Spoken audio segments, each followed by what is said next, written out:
podcast where we talk to smart people, but not necessarily done by smart people? That is an awesome question. This one goes down probably on one of my top 5. Hey, I like nutrition. I like to eat food. This is the coolest thing ever. We're going to do this forever.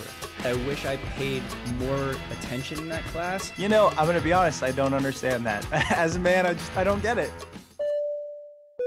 Welcome to smartpeoplepodcast.com. Hey everybody, welcome to Smart People Podcast. I'm Chris Stemp. And I'm John Rojas. Thanks for joining us today. Really interesting show. I got to admit, this was one of those ones that I don't make any bones about it during the interview. I didn't want to like it, but man, he was a good speaker, and I think I'm going to have to dive in more. I really liked some of the things he had to say. There was a reason why one of my philosophy classes that I stayed in Maymester. One that you didn't cheat in?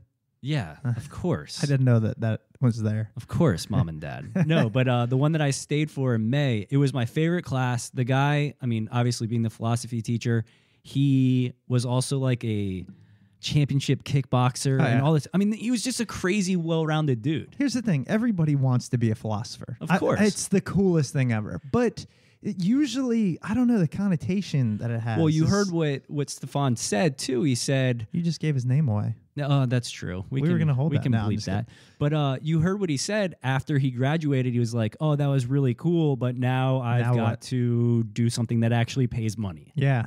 And, you know, I was trying to think, why was I so skeptical? I think one of the reasons was when you type his name into Google, like the third thing that pops up is cult. Well, his name doesn't come without criticism. Right. And, you know, anybody that has any type of following, I mean, I'm sure there's a few people out there that hate us. Yeah, no, it's true. So anyways, this week we speak with Stefan Molyneux, and he is a blogger, podcaster, essayist, author, host of Freedomain Radio, which is a series of podcasts. You can check him out on freedomainradio.com. He's got quite the following. He's got a lot of people who tune in and listen to what he has to say, and he's written a number of books. And as you'll hear, he's a smart dude. I mean, he's well-spoken. He's funny. He had us chuckling, which he's is definitely funny. For a philosopher, isn't high up on the charts. But we touch all types of things. I mean, he talks about free will, property rights, his theory on if you should or should not spank your child, and even everything to why men might not want to get married these days. So, great episode. You might not agree with everything. And if you don't, I would like you to email us. You can email us at smartpeoplepodcast@gmail.com, or you can just go to our website and do the contact us. Also, if you want to get on our mailing list, we're getting ever closer to sending out our best of and some interesting things. Go ahead and do that. Check us out at smartpeoplepodcast.com or on Twitter at smartpeoplepod. And if you download us on iTunes, please, please, please comment, rate, and leave a review there. Definitely helps us out. We haven't seen any reviews in about over a month. And last time we got a bunch of reviews in, we actually spiked up the chart a little bit and saw an increase in downloads. So if you want to do your part and help us out, just leave a nice little one-sentence review over there. We greatly appreciate it. All right. So without further ado, we will turn it over to Stefan Molyneux.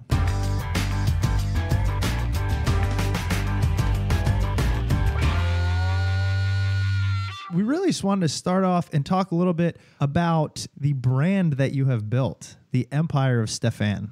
And, you know, I guess wanted to get a little background on how you got into basically podcasting and YouTubing and writing books. Seemed like a little bit of a departure from what you were doing beforehand, which I believe was in the IT field. Yeah, I was... I've taken a bit of a circuitous route. I started... I did half an English literature degree, then I went to the National Theatre School, studied acting and playwriting, and did that for a little while. And then I finished an undergraduate in history at McGill, and then I did a master's in history, really focusing on the history of philosophy at the University of Toronto. And then, like most people who leap out of the amniotic sac of academia into the cold, harsh world, I went, what was I thinking? That was a lot of fun, but what am I going to do with this? So I've been fascinated by computers and programming. I got a job and got my first computer when I was like 11 or 12. And I'm of that age where it came with 2K of memory. I was very excited. And so I ended up back in the IT field. I was programming the whole time, and I co-founded a company. We grew it, we sold it. I hung around there for a while, worked at a couple of other different companies at an executive level. Lots of sales, lots of travel, lots of R&D, lots of good meaty stuff in the IT field.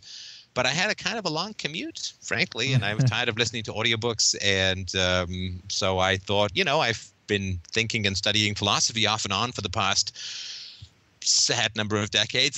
So why don't I share some of the few things that I've gleaned? So I started to write and record shows actually while I was driving.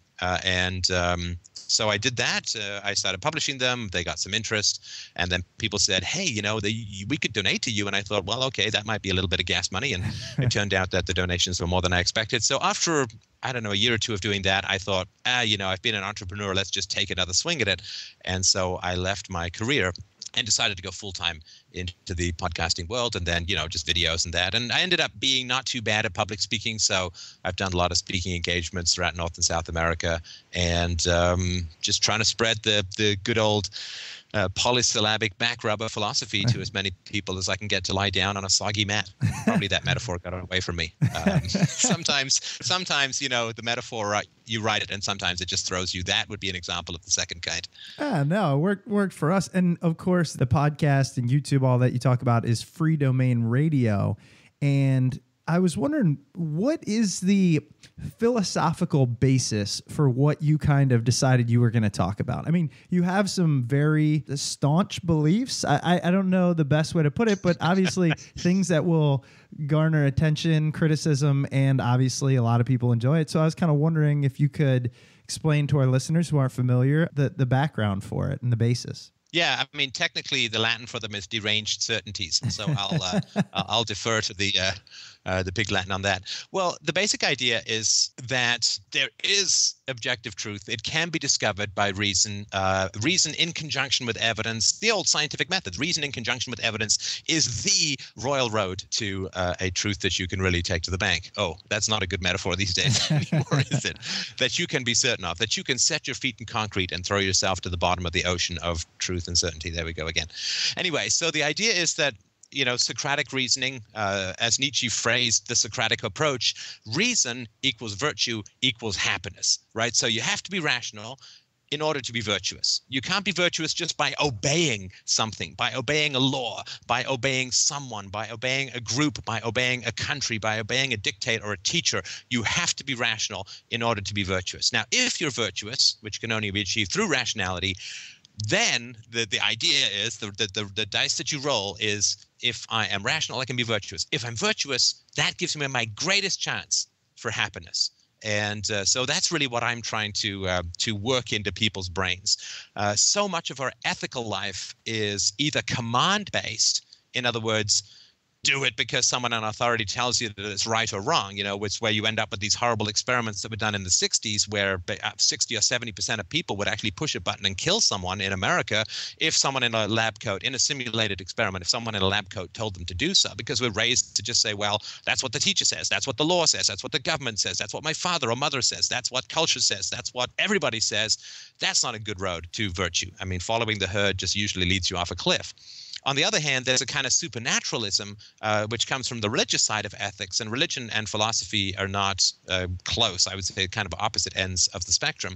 And so on the religious side, it's like, well, it's good because there's a commandment written down, but this time not from a person, but from a supernatural being. And that's not a good guide, even if you accept that there's a supernatural being who can give you commandments. Unfortunately, the way they're received is through people, priests, or through texts which have so many contradictions, have been reinterpreted and mistranslated so many times, you can't get to the original meaning anymore, even if we accepted there was one. So if you can't get them from gods and you can't get your virtues from governments or following commandments, where do you get them from? Well, the idea is that you follow the path of reason and evidence. And there's good rational arguments for virtue. I think we can see throughout history that virtue produces good empirical results. Like when you respect property rights, you get a good flourishing free market and you get the growth of wealth and the elimination of poverty as much as possible. And then when you have, coercion and violence and totalitarian dictatorships, you end up with, heaps of bodies all over the place, which is all pretty rotten. So that's the basic idea. accept free will. I got lots of arguments for that. So we are responsible for what we do. I accept property rights. Lots of arguments for that. I accept the non-aggression principle is really the keystone, I think, of any good ethical system. Thou shalt not initiate the use of force against other people. You can use violence in an extremity of self-defense. You know, if Leatherface is parachuting down your chimney, currently on fire with a machete in one hand and a chainsaw in the other, yes, you guess you can shoot him in the knee to prevent him from doing whatever he's going to do. But generally, you can't use force except in an extremity of self-defense. Respect for property rights, the non-aggression principle, all that kind of good stuff is the foundation of what I talk about, and everything kind of flows from there. Okay, so there's so much to cover already, and it's funny because I got to admit, I don't like people that feel like they have to stand on a soapbox sometimes, so I wanted to dislike what you had to say, but I can't. I mean, without diving into a lot come of, on, try a little more. Well, without diving into a lot of the in an details. outrageously offensive accent that is going to annoy most of your listeners? Shall I just start the whole thing again in some really insulting pseudo-South accent or something like that? No. Well, you see, y'all got to... Sorry. No. Now I do. Now I do dislike you. No. But I mean, how do people dispute? I would like to know things such as free will and having property rights and non-aggression. I mean, to me, translated, it's take responsibility for your actions, you own what you own, and don't punch your neighbor in the face. Those all seem like things that I could get behind. So where do you meet so much opposition? It's not the ideals in the abstract, but the ideals in the practice that people and philosophy generally part ways. So, for instance, spanking, not the fun adult with jelly kind, but the not so fun punishing over the knee child kind, is spanking a violation of the non-aggression principle? Well, yes, of course it is, right? So you're not acting in self-defense. It is the initiation of force against the child. And so 80 to 90% of parents are still spanking their children. So is that an immoral action? Well, yeah. I mean, it's not, in a weird way, it's not immoral until they find out. Right. Until you've ethics is a kind of technology. You can't blame people for not having an iPad in the 14th century. Right. And if people have never heard the arguments, if all they've ever heard is spare the rod, spoil the child, or, children will run wild if you don't hit them or whatever, then in a sense, they kind of exist in a state of nature. It's neither moral nor immoral. But once you make a good case, and I've had experts on the show and I've put forth pretty rigorous philosophical arguments about spanking as a violation of the non-aggression principle, well, people get a little testy about that because not many of us are out there strangling hobos on a nightly basis. And so we think that the non-initiation of force doesn't really apply to us. But given that 80 to 90% of parents are spanking their children, well, there's an example. Another example, of course, is taxation. Taxation is the initiation of force against citizens for the forcible removal of their property. And so the problem with the non-aggression principle, I guess the opportunity and the problem, if you apply it consistently, well, by golly, you end up with a society where you can't justify or defend the existence of a state, of a sort of centralized political oligarchy. And that makes people a little tense as well. So it's really not the abstract so much. It's really the everyday stuff where it really bothers people, right? I mean, how many of us shoplift? It's not a big problem when we say property rights, but when we start to talk about centralized control of currency as a form of counterfeiting that is immoral because it's illegal for a private citizen to do, but it's considered good or moral for a government to do, taxation, which is the forcible removal of property, which is, again, illegal for a private citizen to do, but considered virtuous for a public citizen to do, selling off the unborn, kind of illegal in the private sector, but just called a national debt in the public sector. So once you start to get this stuff together, then that's not good. And the last thing, of course, is religion, right? I mean, if you found philosophy on reason and evidence, well, then you really have to reject the 10,000 odd supernatural beings that people claim exist and rule mankind. So, there's a lot in there for people to. I mean, I'm not getting handed a cup of hemlock anymore because we've made that much progress as a species. But there definitely is enough in philosophy to make people testy. But I kind of go with Churchill on this. Churchill said to a young cabinet minister once, I said, I heard you have enemies. Good.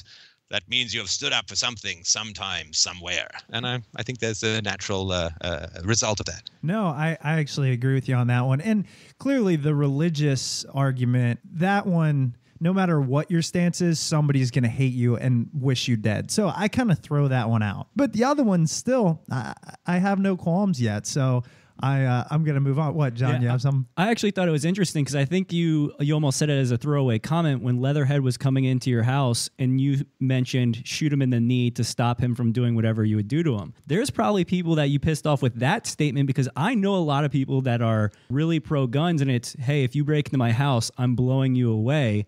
I'm not preventing you from doing it. So even in that small piece that you look at it where it's, I'm going to stop this person from doing something as opposed to, I guess, taking their life for them trespassing on your property. And I think the moral argument would be, it's a tough call to make in the middle of the night when someone's coming through your window. But I think ideally we'd want there to be, if force was necessary to prevent injury, and it is, I think it's 2.5 million times every single year in the United States, a crime is prevented through somebody being armed. So, obviously gun control is valid and moral, but we would like it to be a minimum of force that is necessary. You don't call in an airstrike because somebody put their toe on your property. That's sort of, what we're, I guess, unless you're an Iraqi. But the idea, of course, is that you really want to use a minimum amount of force. That's the only reason why I said shoot the knee. If some guy's just jumping at you, you do whatever you can. But again, this is not particularly common stuff relative to the other kinds of injustices that are going on every day. Well, let's talk about evil government. I feel like there's got to be somewhere in there that you piss a lot of people off. I tend to be under the belief that democracy is the best bad government that has ever existed. How do you feel about that? Yes. Well, the way that I look at states is it's sort of like a buffet of tumors. And you're sort of dragged there by the doctor. And it's like, you see, we have rancid bone marrow carcinoma. I'm not a doctor. What do I know? We have brain-jumping zombie head carcinomas. We have relatively minor, stuff which will only kind of make your leg fall off or whatever. Which one do you want? And I think the philosophical approach is I'm really looking for an option called none of the above. How about a no cancer buffet? That would be super for me. The quote from Churchill. He says, democracy is the worst conceivable system of government except for all the others that have been tried from time to time. Right. I kind of agree with that. It's just that democracies, they implode, and we can see this happening all around us right now. They implode with depressing heartbeat-style regularity throughout history because the moment that people can figure out that they can vote away other people's money, including the unborn, it's just a shock attack fest on the next generation. So I think that we need to at least look at the possibility of societies without a state. And it's weird for people to think about, of course, but, weird is good when it comes to philosophy because it means it's something new. We had societies that had slavery. All human societies had slavery up until sort of the late parts of last millennia. And so you say, you show me a society without slavery. Slavery is a natural human condition. All societies have slaves. And who's going to pick the cotton if we don't have slaves? Well, all these questions get answered when you extend human rights to slaves and turn them into free people. And when you extend the laws of ethics to the state, then you can't have a state because they are the people who have the legal monopoly on the initiation of the use of force in a given geographical area. But how does putting a costume on, living in a big boob-shaped building, how does that give you separate moral qualities? It doesn't. So do you think that, say we didn't have this state, this centralized government that could impose its will on you, do you think people would be able to get along based on their own moral compass? Because I feel like it could get be along is anarchy. Pretty broad, is everyone going to be involved in some multiplanetary tongue kiss? I'm not saying that would necessarily be the case. But certainly human beings, in the absence of coercion, tend to work together pretty well. We are talking through a whole bunch of internet service providers who they're not ordered at gunpoint to exchange data packets, but they do. You can use a cell phone in Brazil. If you don't mind handing over your kidney to someone, you can use a cell phone because they all exchange data based on they want to. If you look at something like eBay, one of the world's largest employers, I think over 300,000 people get their income through eBay, and eBay resolves its disputes without courts, without police, without anything like that. I was giving a speech last summer in Las Vegas at Freedom Fest. I'm actually going to be back there again this year, and I heard a talk from a guy he was a lawyer, and he said, I was in South America. I can't remember where. He said, I got a meal, and they double charged me for something, and, what would I have done? Gone to the cops there, or the cops when I got home? Nothing would have happened, but I just called up Visa, and Visa resolved the dispute for me, gave me my money back. So there's tons, the vast majority of what occurs in the world is private arbitration, is non-governmental. forms of resolving justice. And anyone who believes that the government dispenses justice, you automatically know is somebody who's never, ever tried to use the government to dispense justice, because it's a multi-year, hundreds of thousands of dollars proposition to try and get justice through the court system. So given that nobody can use it anyway, given that it's incredibly corrupt and unjust and takes forever and can be appealed to the end of time, and there's so many examples of great ways that people can resolve disputes without using the force of the government, let's just sweep away stuff that people can't use that's ridiculously expensive and time-consuming, and just make way for the stuff which has been proven very effective and cheap, and give the poor finally access to the justice that is currently denied them. It was verbose and it sounded good. So I literally don't know how to come back at that. You know what I mean? It sounds good. So the one thing is, sometimes I wonder, without, and you've put more thought into this than I, clearly, so that's why I'm picking your brain. But sometimes I wonder, without this government that maybe helped create these economic models, or the ability to maybe have safety or what have you, these companies wouldn't exist in the first place. Is that, what do you think about that? Sorry, but you said these companies wouldn't exist in the first place. What do you mean? Well, I guess I mean, if, say, we weren't to have, and again, I can speak really only in the U.S., so I guess if you were in Afghanistan and you didn't have these freedoms, you might not be able to do it. But without the safety that I believe we're given through government, it might be more difficult to operate a company or have, the structure to do that. Right. Okay. Well, I mean, of course, if you get rid of governments, you get rid of corporations, because corporations are special favorite children of the government, right? I mean, corporations are basically legal immunity for the consequences of economic and legal actions given to generally the rich who are in control of corporations. And in return for this privilege, they pay corporate taxes, which is just another way of saying they basically reduce their employees' salaries in order to pay corporate taxes. But corporations have nothing to do with the free market. Corporations are this legal privilege given to the rich by the state, wherein if your corporation makes money, you can take out all the money. You go buy your house, you can go, get yourself a second gold-plated sex cyborg if you want. I know I have. And so if you take the money out of the corporation, that's fine. If your corporation loses money, do you ever have to give it back? No. It's a one-way money conveyor belt out of the corporation to private citizens. Never has to be returned. If your corporation makes a lot of money, you get it out. If your corporation, say, spills a whole bunch of oil in the Gulf, you don't have to give any of that money back. So it's a very corrupt and corrupting mechanism. I would very much like to see the idea of corporate personhood out of the window, limited liability out of the window. It's the best way to make sure that banks aren't going to blow up the economic system if they're the first ones to lose their houses, as opposed to now when you have about 3,000 people arrested for Occupy Wall Street activities and 0 bankers even prosecuted. So, and Aaron Swartz, for copying some data, is harassed and harangued with 30-year sentences to the point where the poor young man kills himself, and the bankers just go and trade barbs with the congressman and walk home. Why? Because they just bribed the congressman, and that's why the congressmen don't want to attack them. So, I mean, in terms of health and safety, environmental regulation, I won't bore you all with the free market or voluntary solutions to these kinds of things. They've been studied in great detail, and people can just do a search on them for, voluntarist or voluntarist or anarchist or anarcho-capitalist, and there's tons of resources out there. But the basic idea is that if you run a factory and you as a factory owner are personally liable for the damages that you may cause your employees, well, gosh and golly, I bet you're going to be pretty careful about the machinery that they use. Whereas if you have this legal immunity, your sense of responsibility towards your fellow man is tragically going to decline somewhat. And the legal immunity is the problem in the form of the corporation, not the market-based activity.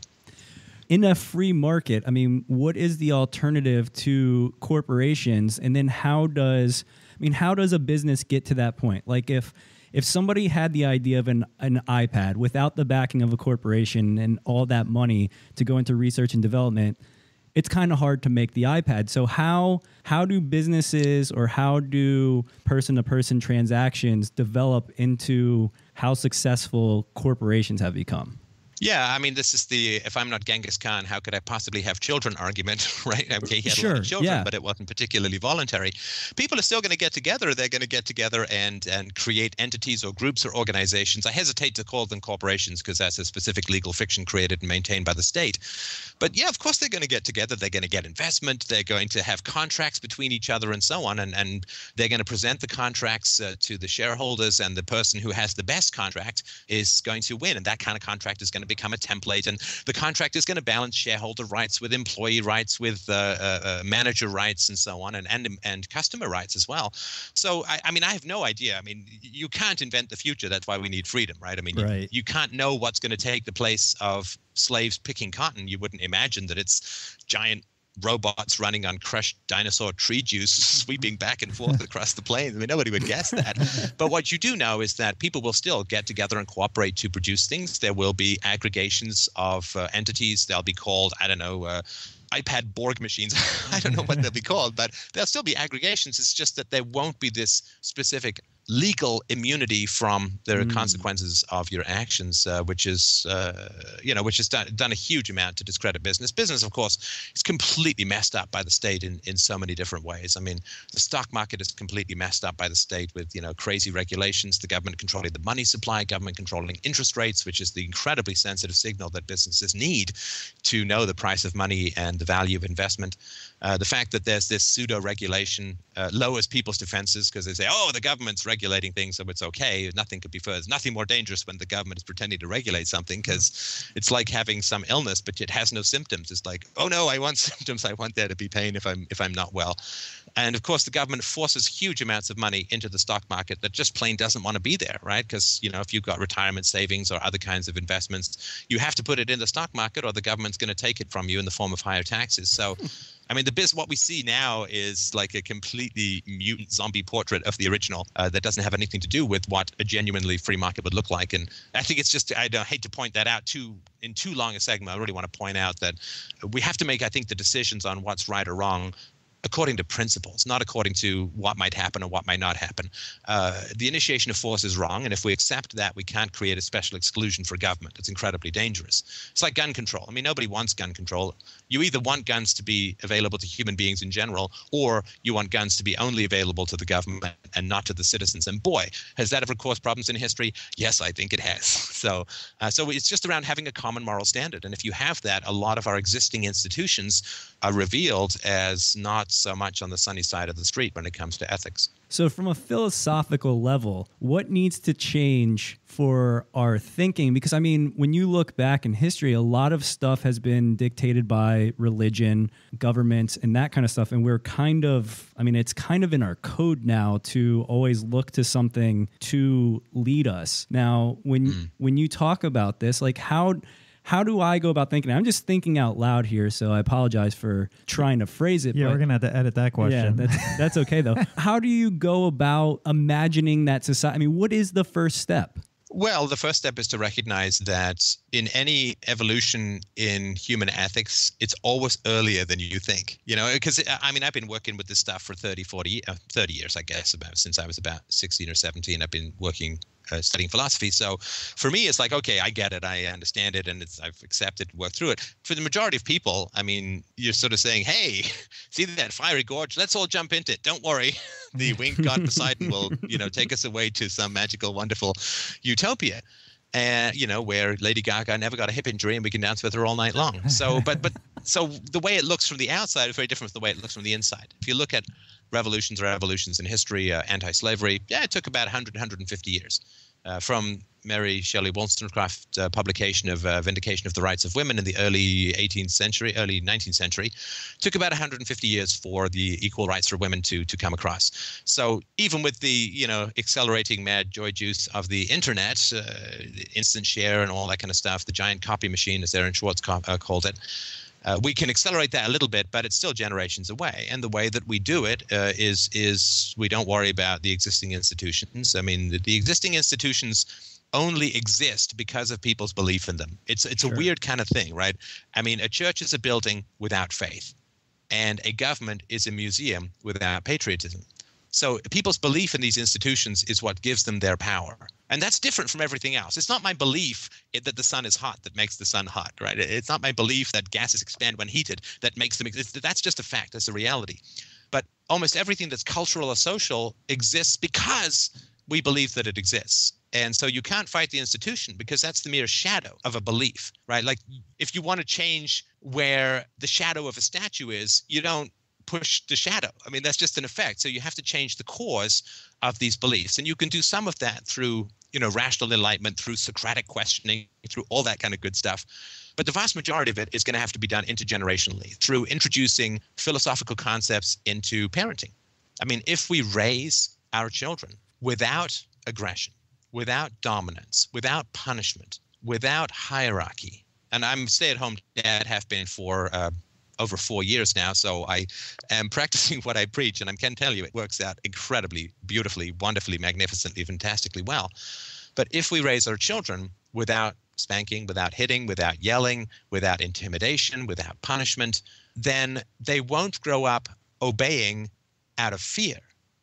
Now, if children don't grow up obeying out of fear or seeking gratification and reward through the arbitrary whims of those in authority, then our current existing structures, the mental structures which compose society, state, religion, fundamentally, countries, good Lord, a bunch of tax farms, but they will approach these institutions with the same baffled incomprehension as you and I would approach some Martian religion, where they worship some spiral seashell. And I mean, I don't know, they believe that the two moons were defecated by some orbiting god. We would just say, well, that's kind of weird. I mean, but have no emotional hold over us. Like, you flip through a National Geographic and you see these, strange stone gods deep in the jungle of the Mayan Peninsula or something. And if you're not raised in that religion, it's just, wow, that's some cultural artifacts. But they don't have any, you'd never think of like worshiping them or obeying them. They're just cultural artifacts because you weren't raised that way. So if you raise children peacefully and in an egalitarian and respectful fashion, then they will look at the institutions which primarily have come out of bad childhoods, the bad childhoods throughout history, as a weird Martian anachronism, and they simply will not have within them the mental structures that mirror and anticipate the structures that people believe in society, the hierarchies, the excuses for coercion we call the state, the excuses for aggressive superstition we call religion. They simply won't match those templates. It'll be a round peg into a square hole, and these things will simply fade away of their own accord. But it starts in how we raise our children. I'm actually glad you brought that up. I know in looking through your stuff, Freedomain Radio and some of your videos, that seems to be a pervasive idea throughout, is kind of the way you raise your children. And I can imagine that's a subject that you meet a lot of criticism and just different ideas. Is the opposite approach just I need to rule with a strict hand? If I don't, my kids are going to run around and do crazy things? Because my girlfriend's a kindergarten teacher and the kids are mildly insane, and I don't know how I would prevent myself from not screaming at them. So, what's the rationale there? Yeah, I mean, I was a daycare teacher for years when I was a teenager as well, so I know that. But of course, I would imagine kindergarten, it's what, 4 or 5 years old? 5? Exactly, yep. Something like that, right? Okay, well, so who knows what kind of childhoods these kids have had prior to coming to the kindergarten. I mean, 80 to 90% of our personalities are formed within the first 4 or 5 years of our life. So, it's like saying, well, there's some weird shaped pottery coming down the pipe. It's like, well, yeah, but there's a potter at the other end, a whole bunch of them. So who knows? Maybe these kids have been put in daycare since they were 3 months old. Right. But that's pretty tragic. Maybe they come from single parent households. I mean, statistically, that's pretty negative for children. Maybe they've been bullied. Maybe for a fact, statistically, that 8 or 9 out of those 10 have been spanked. In fact, in England, it's completely like half of parents, half of moms, frankly, will spank their infants before they are 1 year old. 1 year, you hit a child who's basically a baby. And then we sort of say, well, you see, kids need a strong hand because they don't listen, and because they're aggressive, and because they resist authority. It's like, no. These are the effects of aggression. These are not. You don't spank because your kids are like that. Your kids are like that because you spank. And that's not my opinion. That's very well established scientifically. Spanking reduces IQ points. It produces social difficulties. It increases the capacity and statistical relevance of bullying. It has terribly negative effects. Oppositional defiant disorder, it promotes criminality, and if it's extreme and continues for a long time.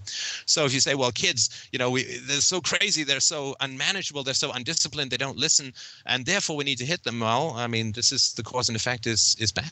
I was going to say, I've always found it funny that, not really funny, but that parents choose to spank their children. And if I was ever in this room with Chris and he said something that I agreed with, and I just, open hand slapped him. Beat the shit out of you. Yeah, like I just could never see doing that to somebody of my, same size and stature. I've never understood why we choose to do that to these humans that are, a quarter or a third of our size. Well, and of course the difference is that, I mean, if you, and I think you meant to say disagreed, but if your podcasting partner, your anyway, if you hit him, then he can just walk out and never come back, right? You hit a 5-year-old, what the hell are they going to do? Right. They can't leave. They have no legal or economic independence from you. Of all the people in the world that we should be promoting the non-aggression principle with, it should be children first and foremost. They're last on the list. Why do people do it? Well, because kids can't leave, because the parents probably have a whole bunch of irrational beliefs that the kid is curious and reasoning about, and they know they either have to aggress against their kid or they have to question their irrational beliefs. And so they choose to aggress against their kid to protect their irrational beliefs. I mean, these are just theories. I don't know exactly why anyone would do that, but it is crazy. I mean, whatever people say, well, you have to, you have to hit your kids to keep them in line. It's like, well, do you say that about your wife? People used to. People used to say that about wives 100 still years do, ago. to be honest. Well, you have a very liberal wife. But the reality is that we used to say all of this stuff about women, and now it's unthinkable. And the same thing is going to happen as well. Of course, the transition is pretty unpleasant for a lot of people. I mean, the transition to equal women's rights caused the breakup of, millions and millions and millions of families. With the result that women's suicidality went down, their depression went down because they weren't locked into these abysmal marriages. The promotion of virtue in the raising of children, I don't know what the result of it's going to be, but it is, that's why I'm always telling parents, just stop doing it. Because if the ethics change halfway through your parenting, and it will happen at some point. I mean, the speed in which feminists began to criticize abusive marriages in the 60s and 70s produced a 300 to 400% rise in the prevalence of divorce. And boy, you don't want to be in the middle of your parenting when the ethics change underneath you, and they will, because the science is so irrefutable at this point. I mean, the American Academy of Pediatrics has come out against spanking. I think most of the major psychological associations have come out against spanking. The laws, of course, throughout Europe is that spanking is illegal in most of Europe. It's going to change here too. Don't be still using force when society wakes up and realize how wrong it is, because then it's going to be very difficult for you. And that's why I really counsel as many people as I can to stop doing it now and look for alternatives. As our last topic, I want to briefly switch over from babies to how babies are made. And that is hopefully through this marriage. Is the part where we start playing the bad 70s disco music and I slowly begin to rub baby oil on my vast and glistening forehead. That is it. And this is the part of the Right. podcast where we go video.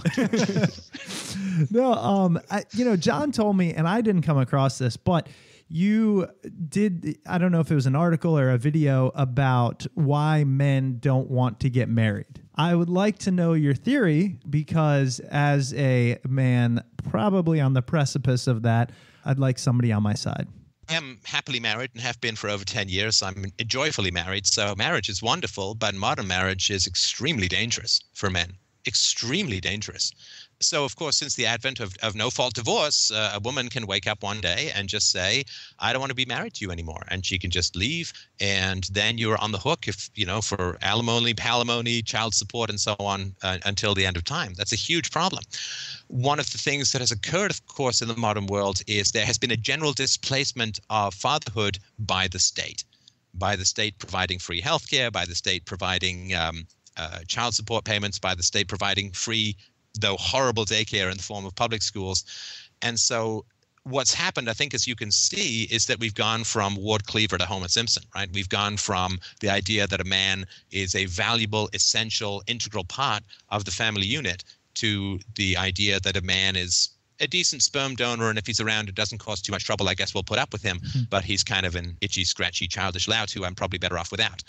And so it's become pretty risky and pretty contentious for men to get married. I mean, I think 60 or more % of divorces are initiated by women.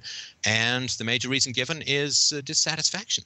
And I mean, unfortunately, the data is in about what happens to kids in particular when raised by single moms or with divorces. I mean, it's catastrophic for children. I mean, men are absolutely essential to the family, but unfortunately, that's just not part of our culture as a whole.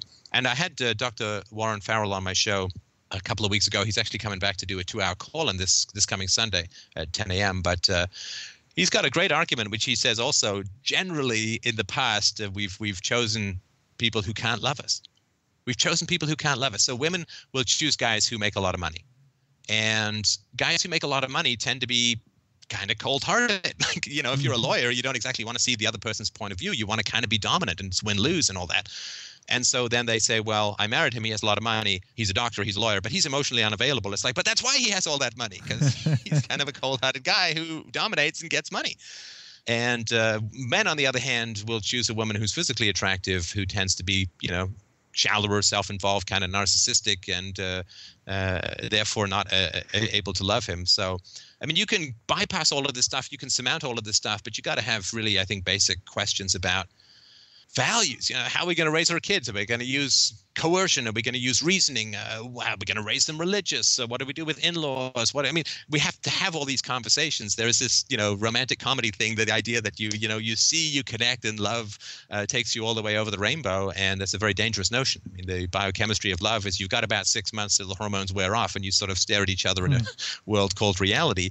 And if you have conversations about values and virtues and basically what I would say philosophical matchup conversations, you have a great shot. And out of my show, a whole bunch of marriages have, I just actually came from one recently, a whole bunch of marriages have come out that I think are very successful because there's a value combo. But in the absence of that, man, you're rolling some serious dice with your testes attached, and that can be kind of scary. Yeah, and it's funny, too, because as a 29-year-old male in the dating game, I don't think that I've ever been on a date or like to a point where I like sit down with a girl and say, hey, how are you planning on raising a child? Like, it just, that never crosses my mind. So I fall into that. I think I'm going to fall into this trap for a while where where I'm just rolling dice. Well, that's because you're really desiring to fall into something else, which that conversation might not facilitate. No, if I think you're right. It could be something along those lines. So I think we can be frank with each other. Hey, we can be any soul singer you like.